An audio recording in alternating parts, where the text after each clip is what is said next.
I was doing a couple things out here, and then I wanted to hit a couple record stores, and then I just wanted to like chill, like I know the weather was gonna be alright, and back home it's like mad hot. It's like Florida weather. So I wanted a little bit of a back in Boston, back in Massachusetts and shit. It's like 90 plus. We got all that south weather coming through. So I just came out here for that. Do some moves, check some people, check some record stores, and just take a couple days. You know what I'm saying? Just chill out. Yeah, I'm in San Diego. Well, yeah, I'm in San Diego. San Diego? Yeah. Word, man. Shit crazy out there. I love it, man. I had a good time out there the other time I went. Oh, okay. What you out here for? Just maintaining, man. Right now, I'll go back home tomorrow. So, just chilling, man. Really, We about to go on right now. Like everything is good. Okay, everything good on your side? Yeah, I'm just checking these sites. Okay, we good. We can get started right now. Damn. Yeah, I hear fucking mowing the yard or something, man. Can you hear that? Yep. You can hear them mowing? That shit loud as shit. Man, they mow every motherfucker. Nah, I don't hear no mowing. Okay, well, we good. I got to light up before I start, though. Of course. It's a must, brother. All right, welcome back. Me. All right, we here. Welcome back to PoPolitickin. Oh, we'll take one for you. Yes, sir. All right, welcome back to PoPolitickin.com, your home for self-help meets hip-hop. Right now, we're live on YouTube, Twitch, and our Facebook pages. Make sure you go on Spotify and Apple Podcasts, too. 1212, place to be with DJ Deadeye. How you doing? I'm good, brother. I'm good, man. Salute everybody up in here. Everybody checking out the PoPolitickin. We out here, man. We out in the Portland PDX area. Had to check in with the home. Why they call you DJ Deadeye? I gave the name to myself. My original name was mad plain and boring. So I was like, all right, let me try to freak this. So I used the Deadeye because it's the nickname for a marksman, or like a sniper, like a sharpshooter. You know what I mean? And I always kind of wanted to just have my DJ abilities be like on point or like, accurate and shit like that. So it kind of worked. And luckily nobody had the name and it just stuck, man. People just, people call me Deadeye, or they call me, they say ojo muerto. It just means Deadeye in Spanish and shit like that. Like it just stuck. I don't know why, but it just stuck, man. And nobody had it, luckily, so it worked out. Okay. And you were saying earlier you from Boston? I think you were saying Boston. Yeah, I'm actually from Lawrence, which is 25 minutes north of Boston, like near New Hampshire and shit. Well, I heard you saying something about Portland. You just saying something about Portland, right? Yeah, I'm in Portland. I'm in Portland, Oregon right now, just for the week. But yeah, I'm from New England, Lawrence, Massachusetts, born and raised. Okay. So how you got involved with music? It's just, it's one of those things, man. It's like almost like everybody got the same kind of story. It's like it's on in the crib all the time. Your parents are listening to whatever. Either you gravitate towards it or you go to the opposite. You know what I mean? So like for me, I grew up in a Spanish household. It was all like merengue and salsa and stuff like that. So, music was always in the crib. So that was dope. Actually, you know what? Besides the Spanish stuff, my pops was mad into like the Allman Brothers, and I caught a couple Metallica tapes in the 80s too. So I had a little eclectic kind of sound that I liked. But when I got to like, I don't know, like 13, 14, I was like, well, I wanna pick a career that I love. So I was like, what's the first thing you do when you wake up, man? You just turn on the beats. Before you even brush your teeth, before you change, before anything. You know what I mean? So it just gravitated for me to work in music, And then I linked up with a couple dudes from my hood that was doing national things. So it just kind of worked out for me. But I love it, man. I wouldn't have any other career, bro. So what made you want to be a DJ out of, instead of an MC or producer? actually weird because like I bought turntables in '96, and I bought them so I could sample, so I could make beats. But what happened was, you know, I just kept buying records and records, and I just kind of fell in love with DJing right away. And then it helped me with my production for sure. But I love DJing. Just, you know, it's just a passion of mine since I was young. So it's just something I gravitated towards, not intentionally. You know, like I said, I wanted to produce more, but you know, at the time, I didn't have the production equipment. So I only really had my turntables and my mixer. So you know, just easy gravitation to DJing. Man, what's a DJ to you? What's your definition of a DJ? There's so many, man. Like there's so many types. There's so many types. It's crazy, man. Like when I first started, it was like, you know, sampling or DJ. You know, the DMC battles were huge in the late '90s. So I was more gravitating towards that type of style. You know, turntablism and beat juggling and shit like that. That was what I wanted to do. But you know, in my scene, it was like the big club scene and you know, working with artists and production. So I just kind of slid into the whole like club scene with some of the older DJs that were DJing in my hood, Son and Urkel and Jera and a bunch of them dudes. So I kind of went under their wing, just learn how to, you know, control a crowd, you know, switch the music up, go from hip hop to R&B to reggae and house and all that. So like for me, the definition is been blurred because now you could just buy the equipment and you're the man. You know what I'm saying? You don't need a background in music anymore. You know what I'm saying? You don't need to have skills like that anymore. All you're doing is pushing buttons. So for me, the definition is more like the throwback. You know, more of the connoisseur, more of the person who will look through and find something dope in any record. You know what I'm saying? Because nowadays kids don't even got records. They just looking at a screen with how many records I got? Probably between like 3,000 to 5,000 probably. So like probably like between like 35 and 4,500. Where you got them all at? In the room or something? Closet? Where they at? What happened? No, I said where you store them at? Where you got all your records at? I got them. Hold on, you're like really low. How do I turn the volume up on here, bro? Yeah. My bad. Can you hear me? It's muted. Okay, here we go. I can hear you. It's just really low. But it's cool. I got them. I got a lab back home. I got like a lab where I do my mixing and I mix records and bounce things and things like that. And then I got a B studio, which is like pre-production where like my records are at. You know, they're all like filed alphabetically. You know, genre. It's a lot, man. It's a lot. I understand why people went and you know why the technology is guiding the DJ world now. You know what I'm saying? Because it ain't like back in the day where you could bring like 4 dudes with you just carrying crates. You know what I'm saying? And what's some of your favorite records you like to play? Wow. Some of my favorite ones I like to play to this day is like Quiet Storm by Mobb Deep, you know, rest in peace, Prodigy.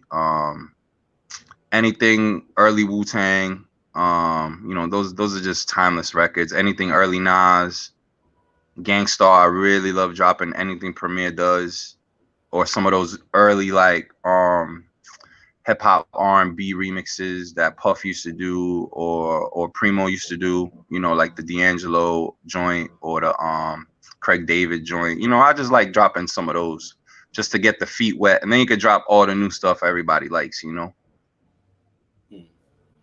But yeah, I like setting a foundation when I spend, like, you know, start off with all that older stuff, but that still could go on today, you know. Yeah, and then you can mix them in. You can mix the old with the new, you know, later on.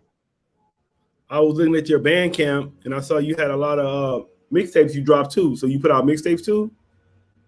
Yeah. I've been putting out mixtapes probably since like 2000, but when I really started pushing it and you know, with the Deadeye brand and all that was like 03. So I've been What's putting your them out favorite for a one grip, you man. did? I used to do like 2 or 3 a year, and then like, you know, recently up until probably like 2010 until now, it's been like strategic drops. You know, I'll drop like 1 or 2, but it'll be like big situations. You know, it'll be What's with your like favorite Red and one you Math did so or far? MOP or Term or, you know what I mean, just some ransom or something, just something that makes sense. You know.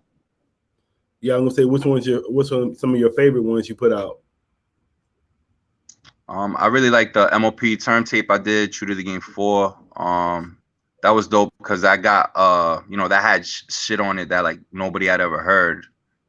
There's a song on there that you can only get on that tape. It's the first song. It's called, I think it's called Clutch or something like that. But that was one of my favorite tapes. And then once I started doing the tapes with Redman, the Sour Power joints, that's when I started being more into it like that, where it was like artist specific type tapes. You know what I'm saying? Yeah, I'm gonna Once say I it's kind did of once I did Sour 1 and True to the Game 4, you know, I started making them more like artist driven, certain ones. You know what I'm saying? I still got my mixes where it's like 20 or 30 just new songs, but I like doing the artists, you know, direct ones. I got a bunch of those. I got one with Cormega. I got one with like I said, Ransom, Red and Meth, Wu Tang, shit, man, MOP. I'm working on. I think I'm gonna do one with Big Shug from Gangstar and Primo. We'll just highlight like all the songs they got together and all that. You know what I mean? I think I'm gonna work on that soon.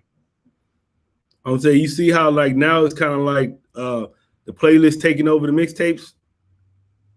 Yeah, definitely, man. I think that was a long time coming. Like that was like kind of like what like 50 was doing at first with the mixtapes. Like they were mixtapes, but there were also like artist playlists. Like, you know what I'm saying? It wasn't as of a mixtape with a DJ as prior. You know what I'm saying? I think 50 kind of brought in this whole like playlist situation way early, you know what I'm saying? It wouldn't have been called a playlist back then. But I think Drake and them, you know, made it more popular for sure. And I'll ask you, what DJ do you think influenced you the most? Influenced me the most? Yep. I would say it's, you know, it's a combination of a lot of things.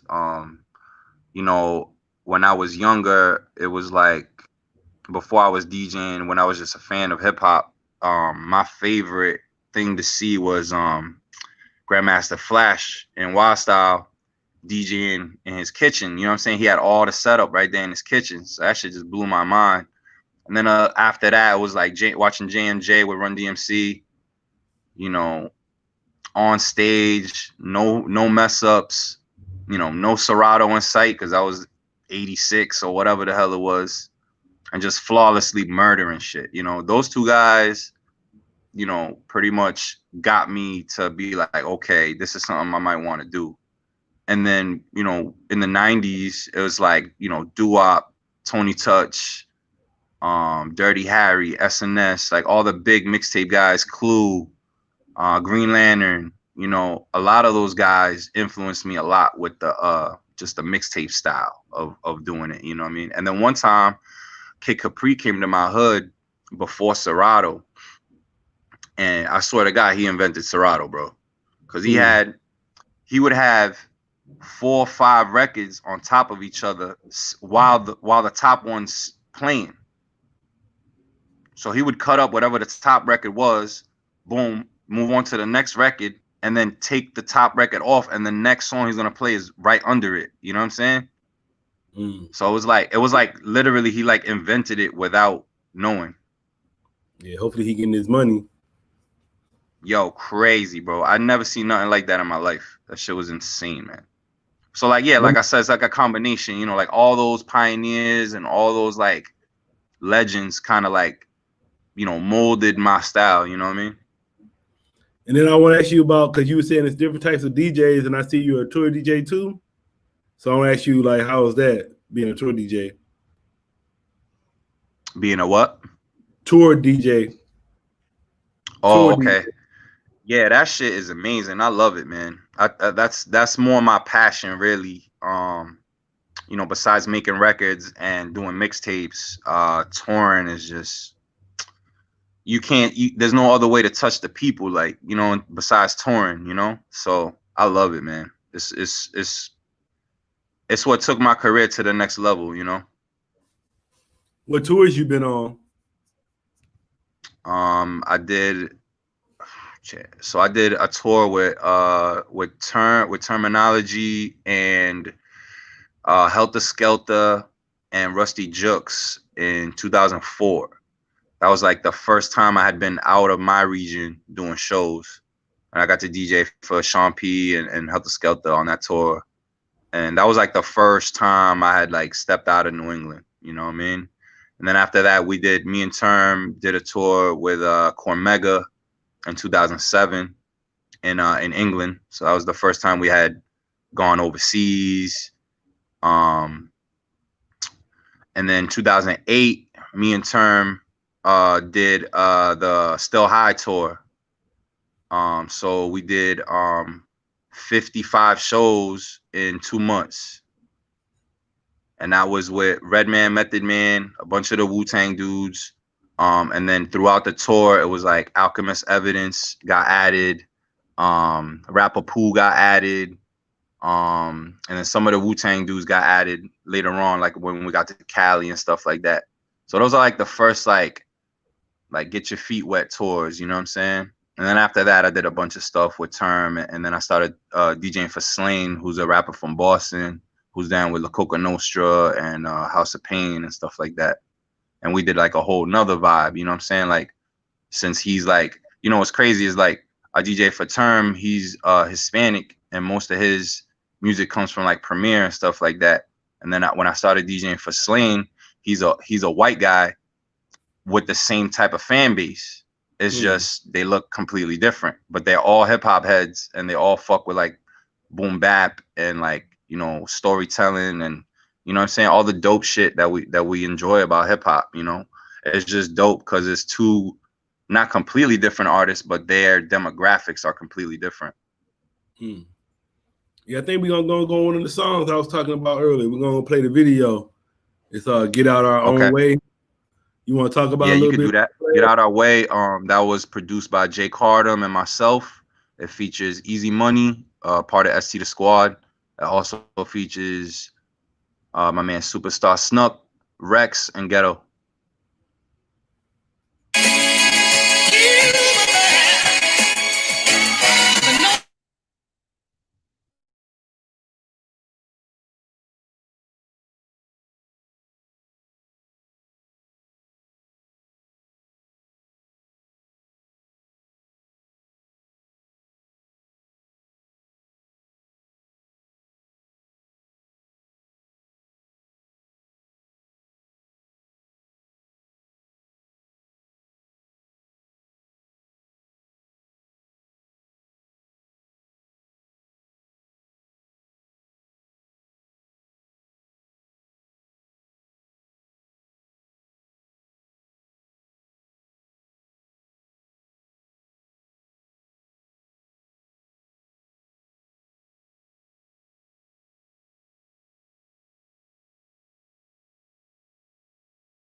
Yo.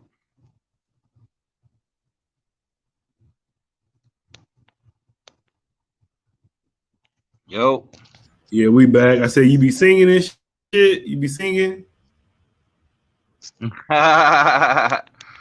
Nah, man, that was my man Easy Money on the hook. I was just doing the doing filling in the ad libs and all that. Oh, I thought that was you singing. Oh, okay.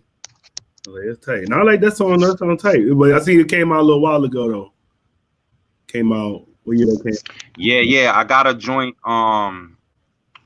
I got a joint I did called Rare Gift. If you look that one up, you can find that's the one I just put out in April, I believe.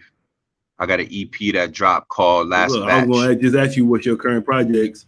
So you kind of went into it. I was gonna ask you what your current that, projects bro? were. I said you kind of just went into it. Yeah, word up, man. Yeah, so I did this EP in April called Last Batch. It's got 5 joints on there. It's got my man Fabian from back home. He's in the battle scene. He's doing great. Shout out my man Fabian. I got a joint with Terminology, Havoc, and Noid from MOP. From Mob Deep, and my man Lotta Darkman on there from Wu-Tang. I got a ST the Squad joint, and I got a joint with my man Ghost of the Machine. He's from Massachusetts. Super dope brother, conceptual, great MC. And I also got a joint with UFO Feeve, who's Fat Joe's new artist. And I got a joint with Vic Spencer, who's out of Chicago. Dope MC too, who's down with Sean Price before he passed. So it's just a little 5-track EP, but it's chock full, you know? So what you think about the game right now as far as the new rappers? As far as who? The new rappers. Hold on. Fix this shit. I like the game, man. I think it's dope. I think everybody got a lane at this point. There's not much new. A lot of the stuff is regurgitated or just repackaged into 2020, So I do like how diverse the game is. I don't like the fact that you don't really gotta grind like that. You could do everything in your house. You could record yourself, shoot the video, and upload it to YouTube in your same crib. Like, you don't have to go grind, you know what I mean? So that's one thing I don't like about the game. But overall, I think rappers got the farthest reach they could get in the world now. You could be from nowhere, California, and reach super heights, So I like the game because of that. But I don't like the fact that you don't have to grind. You don't have to put in as much work as you had to do before, And I was say that's the one thing I don't like about the game. And I was gonna say, so how, like you was talking about tours earlier, but I was saying with the COVID, that kind of changed everything up. So how, it seemed like with DJs, it's gonna be tough. Yeah, I don't know how it's gonna go from here on out, but it's definitely been a wake up call to a lot of dudes. It's different for me because I put out music, I do mixtapes, I do shows, I'm not pigeonholed into one thing like a lot of these dudes out here. So, a lot of the club dudes I know are gonna be hurting for a while unless they switch up they grind, you know what I'm saying? But I've been doing okay. I've been selling a lot of merch and just working on a bunch of music I've been stockpiling throughout the years that I'm about to release, hopefully starting September until the end of the year. That's why I be trying to I always wondered so how are the DJs when they drop those albums? How are they dropping the albums? What are the DJs doing? I be trying to figure that out. It depends. For me, I produce. I help write some shit. A lot of the concepts I come up with them because they're from my project, and then just outsourcing a lot, since I can't rap or sing, I gotta outsource the work. So luckily for me, I got a big enough team back home where I could fill in a lot of stuff with them because they're incredible. and then I could outsource a lot of things, you know. Plus, I've been around for a while, so I have a lot of good relationships with a lot of MCs and a lot of singers and things like that. So, you know, it works out for me, not for everybody else, you know. What kind of merch you selling? Right now I'm doing a lot of hats and T-shirts, but I'm about to get into the slide game, and then the shorts hopefully soon. And then obviously hoodies and jackets from back home, you know, because the weather's gonna switch for sure. You said the what game? The What slide up? game? You said the slide game? Yeah, like the like slippers and shit, Oh, like okay. house shoes, you know. Yeah, I feel like that's a good market right there. You know, because everybody needs them, and they're not pigeonholed to any type of weather. You know, you could chill with them in your crib. You could chill with them when you go to sleep. You know, you could walk outside with them. People go to the store with them shits. You know.